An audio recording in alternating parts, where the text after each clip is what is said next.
বুলেটিনের শুরুতে নজর রাখতেই হচ্ছে অবশ্যই কোচবিহারের দিকে, কারণ ইতিমধ্যে আপনারা জানেন যে ঢাংডিংগুড়ি পঞ্চায়েত, সেই পঞ্চায়েতও তৃণমূলের। ছবি দেখানোর চেষ্টা করবো একটু ঢাংডিংগুড়ির পঞ্চায়েত তৃণমূলের, এবং সেই ছবিটা আপনাদের দেখাচ্ছি 12ই জুন 2024-এর সেই ছবি। পঞ্চায়েতে যোগদান পর্ব সফল হলো।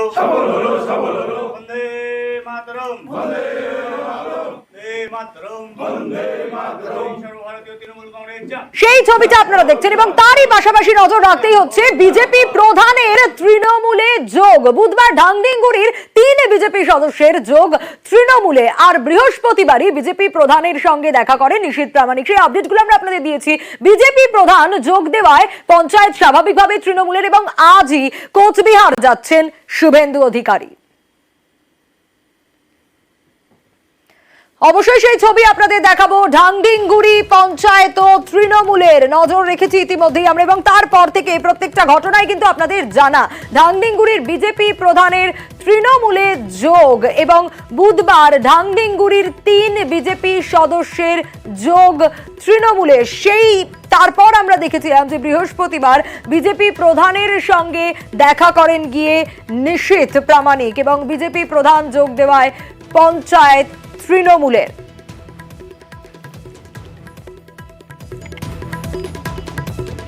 শুভঙ্কর আমাদের প্রতিনিধি রয়েছে আমাদের সঙ্গে। শুভঙ্কর, স্বাভাবিকভাবেই এর আগের আপডেটগুলো আমরা দর্শকদেরকে দিয়েছিলাম, কিন্তু আজ শুভেন্দু অধিকারীও যাচ্ছেন, অর্থাৎ নিশীথ প্রামাণিক তিনি গেলেন, তারপরেও কি কাজের কাজ ঠিক মতো হলো না যে শুভেন্দু অধিকারীকেও যেতে হচ্ছে? হ্যাঁ, একদমই সোনিয়া। দেখো, গত বুধবার এই যে বিজেপির দখলে থাকা ঢাংডিংগুড়ি গ্রাম পঞ্চায়েত, সেই ঢাংডিংগুড়ি গ্রাম পঞ্চায়েতের 3 পঞ্চায়েত সদস্য বিজেপির তারা তৃণমূলে যোগ দিয়েছিলেন।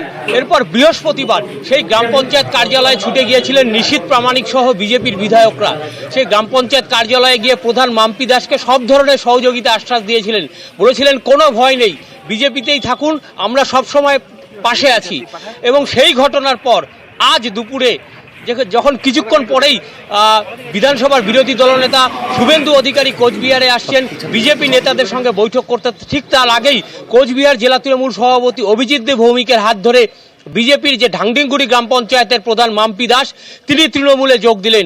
এর ফলে এই গ্রাম পঞ্চায়েতে তৃণমূলের আসন সংখ্যা গিয়ে দাঁড়ালো 14 এবং বিজেপির 9। ফলে এই গ্রাম পঞ্চায়েত তৃণমূলের দখল হলেও এমনটাই বলা যায়। এই যে তৃণমূল নেতৃত্বের দাবি, তৃণমূলের জেলা সভাপতি যেটা জানিয়েছেন, বাকি যারা বিজেপির গ্রাম পঞ্চায়েত সদস্য আছে, এই নিশীথ প্রামাণিকই বৃহস্পতিবার পৌঁছে গিয়েছিলেন, প্রধানের সঙ্গে কথা বলেছিলেন। এই মাম্পি দাস তিনি তো আশ্বাস দিয়েছিলেন যে না, বিজেপির সঙ্গে থাকবেন। একদমই সোনিয়া। দেখো, গত বৃহস্পতিবার নিশীথ প্রামাণিক সহ বিজেপি বিধায়করা যখন যান, আমরাও তখন সাথে ছিলাম, তখন নিশীথ প্রামাণিক তাদের আশ্বাস দিয়েছিলেন কোনো ভয় নেই। পাশাপাশি মাম্পি দাসও নিশীথ প্রামাণিককে আশ্বস্ত করেছিলেন তিনি বিজেপিতে থাকবেন। কিন্তু তার ঠিক 2 দিন পরই আজ দুপুরে তৃণমূলে যোগ দিলেন বিজেপির প্রধান মাম্পি দাস।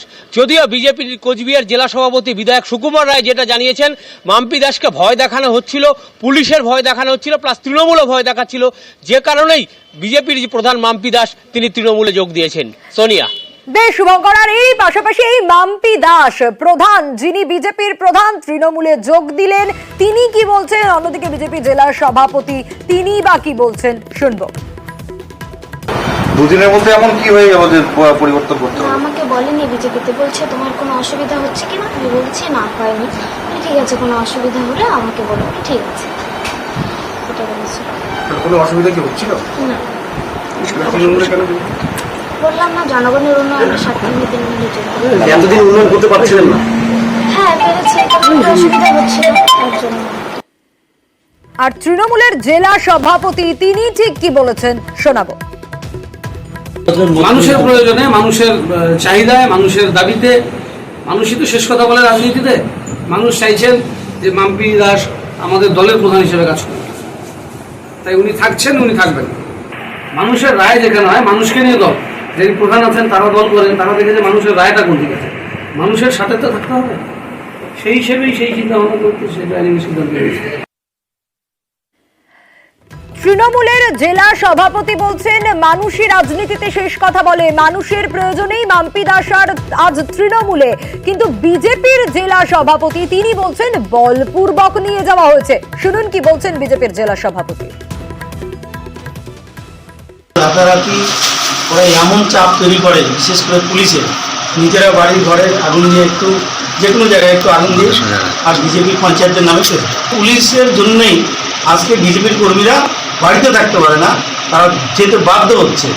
কিন্তু এটা কয়েকদিন চলবে, জোর জুলুম পুলিশ দিয়ে আর জোর করে যোগদান করানো, আর সেটা বেশি দিন চলবে।